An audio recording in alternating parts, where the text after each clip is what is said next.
How did you get linked up with the Insane Clown Posse? I just remember I was in Michigan or something, Flint, Michigan, doing some signing. I was in my hotel room and I got a call from somebody that was with Insane Clown. I haven't heard from these guys forever, but I did work with them at those gatherings they had. I wrestled for them a couple times. And the big guy, Joe, was a big-time Greg Valentine fan. So I got a call about they were doing something with, it was going to be on television. It was ICP Theater. So they hooked me up with that. And I did 2 different seasons with them. These are great guys. I love them. And I just did a thing. I flew to Detroit a couple months ago and did a thing out there. They're not back on television, but they did the internet thing, or like we're doing here, so to speak. And the same gimmick, ICP Theater. Great guys. Got hooked up with them because Joe, the big guy, was big time wrestling fan, and he loved me. And he always brought up that cage match that I had with Tito in Baltimore. He brings that was his favorite match of all time. I don't even think he watches wrestling now, but he will. He likes to have wrestling at his gathering. I think he might be having a gathering going on right now or soon. I don't know.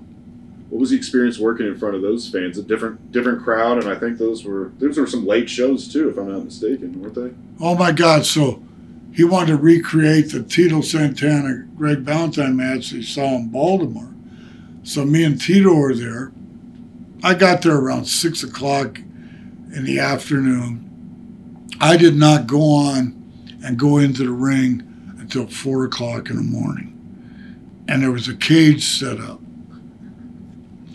Imagine this, I sat there all this time, 4 o'clock in the morning, wrestled, and went back, and my flight left at like 9 in the morning. I said, don't even take me to the hotel. I went to the airport, and there was a shower there, and I cleaned up. God, that was a wild experience. And I beat Tito this time.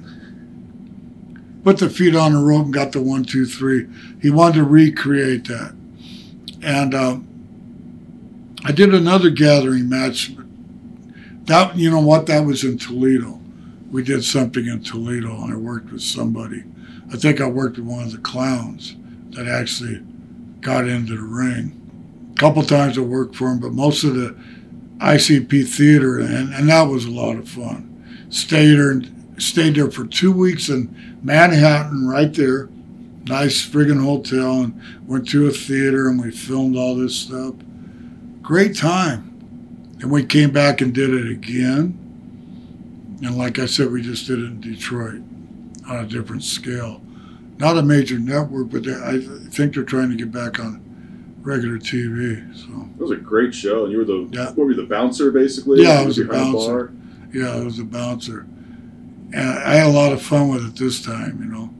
I got to act. They didn't want me to say anything the first time. This time I was talking. All right, get your ass out, you know. Same thing, you know. Had the same outfit they had for me, you know, minus that goofy hat. Yeah. Yeah. But it was all good. Yeah, I look at it, and they're replaying it on YouTube a lot. It's funny stuff. Yeah, I'd love to see another season of that. Yeah. So if it comes out, you know. Well, what happened was the Madison Square Garden Network they were hooked up with Fuse. I guess that was it, Fuse, the network. And someone bought that out, and so we got, Fuse got dismantled.